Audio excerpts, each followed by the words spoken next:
जय गुरु जी संगत जी। वीडियो को लाइक कीजिए, चैनल को सब्सक्राइब कीजिए और बेल आइकन को प्रेस कर दीजिए ताकि आपको लेटेस्ट वीडियो की जानकारी अच्छे से मिल सके। जय गुरु जी संगत जी। वक्त बदलते देखा, लोग बदलते देखे। जब गिरे आंखों से आंसू तो लोग भी हंसते देखे, पर जब गिरे आंसू मेरे गुरु जी आपके दरबार में तो जिंदगी के बुझे हुए दीप भी जलते देखे। जी हाँ संगत जी, हमारे दिल के बुझे हुए दीप सिर्फ गुरु जी के पास ही जल उठेंगे।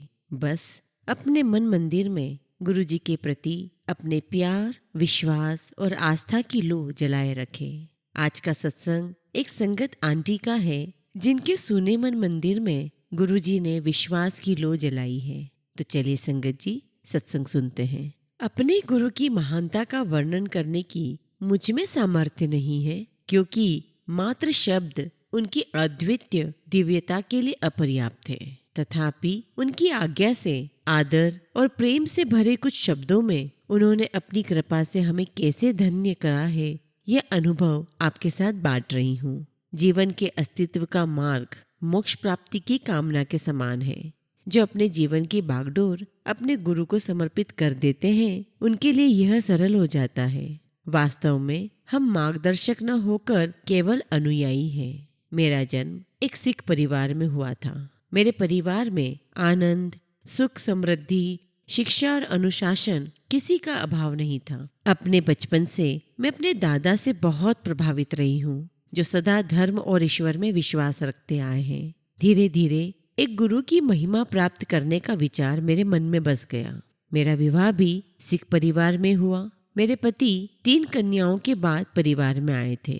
इस कारण उन्हें अत्यधिक स्नेह प्राप्त हुआ और उनकी आदतें बिगड़ती गई।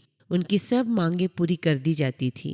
मद्यपान उनकी सबसे बड़ी समस्या थी, जिसके कारण वह परिवार की उपेक्षा करते थे और स्वयं कोई उत्तरदायित्व उठाने को तैयार नहीं थे। हर लड़की का स्वप्न सुखी दाम्पत्य जीवन का होता है और मैं कोई अपवाद नहीं थी। मेरे मन में भी अपने सुखी दाम्पत्य जीवन के कई सपने थे, पर जब परिवार का पालक ही नशे में डूबा रहे, किसी के वश में कुछ नहीं रहता। रोज की छोटी मोटी समस्याएं भी बहुत बड़ी लगने लगती है। कंधों पर परिवार का बोझ और मेरी दुखी अवस्था ने शीघ्र ही मेरा जीवन नर्क बना दिया। उन्हीं दिनों मेरे दादा घर आए और मेरे अंदर ठहरा हुआ दुखों का बांध मानो टूट गया और उन्हें विश्वास हो गया कि मेरी सहायता अब होनी ही चाहिए। मैंने भीगी आंखों से उन्हें बताया कि मुझे पूर्ण गुरु की आवश्यकता है। हम अपने नश्वर शरीर और मन के लगातार प्रयत्नों से भी गुरु के पास नहीं पहुंच सकते जब तक हम उनके निर्देशित मार्ग पर चलने को तत्पर नहीं हैं। ऐसी अवस्था आने पर गुरु स्वयं हमें अपने समीप बुलाने का सहज मार्ग निकाल लेते हैं। थोड़े समय के बाद मेरी माँ मुझे गुरुजी के पास ले गई। गुरुजी के यहाँ पहुँचते ही मुझे गुलाब पुष्पों की सुगंध आई। उन्हें देखकर मेरी आंखों में पानी भर गया। अगले कुछ घंटों जब तक मैं वहां बैठी रही, मेरी आंखों से निरंतर आंसू प्रवाहित होते रहे। उस पहले दर्शन के बाद जब भी मेरी गुरुजी से भेंट होती थी, मैं अपनी भावनाओं पर नियंत्रण नहीं रख पाती थी। हर दर्शन के समय मुझे शांति की प्राप्ति होती थी, पर ऐसा क्यों, यह मेरी तुच्छ बुद्धि के समझ में कभी नहीं आया। संभवतः मेरे आंसू मेरी अंतरात्मा को स्वच्छ कर रहे थे। इस बीच मेरे पति ने और अधिक मद्यपान शुरू कर दिया। वह अपने उत्तरदायित्व को बिल्कुल भूलकर पैसे को जल की भांति बहाने लगे। मैंने उनको गुरुजी के बारे में बताकर उनके पास चलने को कहा, पर उन्होंने मेरा परिहास करते हुए कहा कि ऐसे गुरु तो सैकड़ों मिल जाते हैं और मुझे रूढ़िवादी की उपाधि से विभूषित कर दिया। साथ ही मेरा गुरुजी के दर्शन करने की रिक्वेस्ट भी अस्वीकार कर दी। नवंबर 1999 के आसपास उनका संयुक्त राष्ट्र की ओर से लेबनान स्थानांतरण हो गया। वहां पर उनकी नशे की आदत बढ़कर और गंभीर हो गई। उसी समय वह लीवर की बीमारी से पीड़ित हो गए। मेरे ऊपर तो दुखों का पहाड़ टूट पड़ा। डॉक्टर के अनुसार उनके लीवर ने काम करना बंद कर दिया था और बता दिया कि अगले 2 वर्षों में उन्हें नए लीवर की आवश्यकता पड़ेगी। इतने कम समय में किसी डोनर को ढूंढना असंभव था और सर्जरी के परिणाम सफल होने की संभावना भी बहुत कम थी।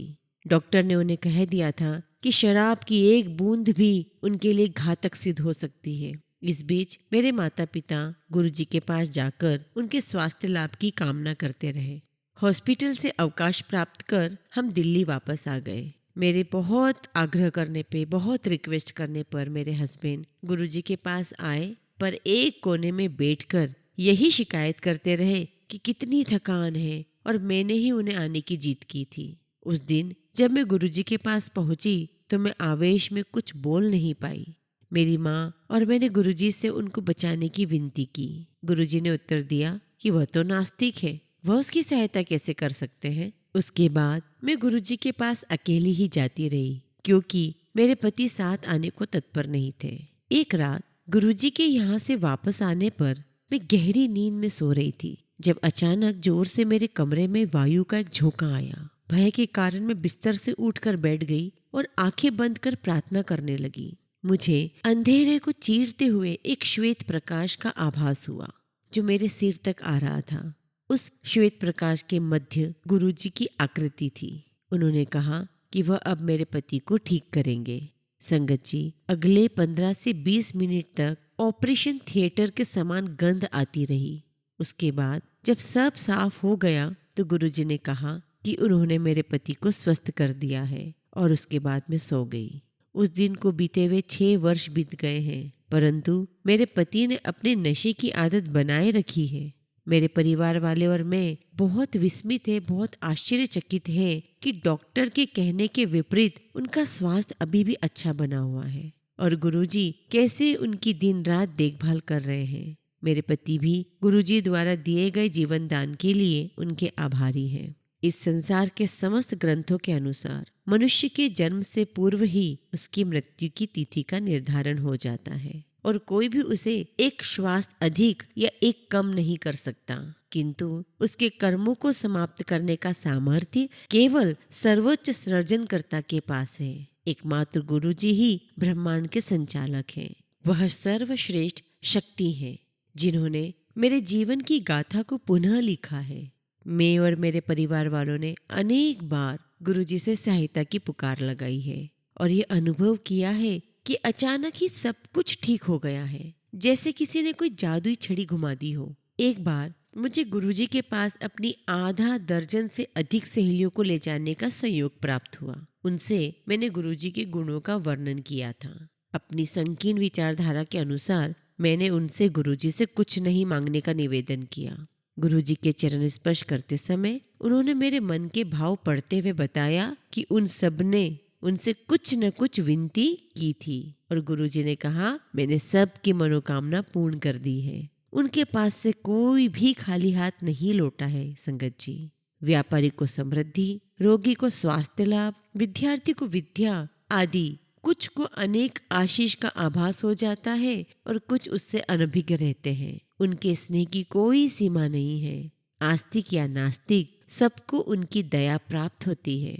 उनकी कोई मांग नहीं है, वह कोई आश्वासन नहीं लेते, पर उनकी दिव्य अभिभूति धीरे धीरे आपको परिवर्तित कर देती है। प्रतिदिन याचक अपने दुख लेकर उनके दर्शन के लिए आते हैं, और उनकी कृपा उन पर मेघों से ढके हुए नम आकाश को चीर कर चमकते हुए सूर्य की भांति बरसती है। ऐसे हैं हमारे प्यारे गुरुजी। जय गुरुजी, शुक्राना गुरुजी।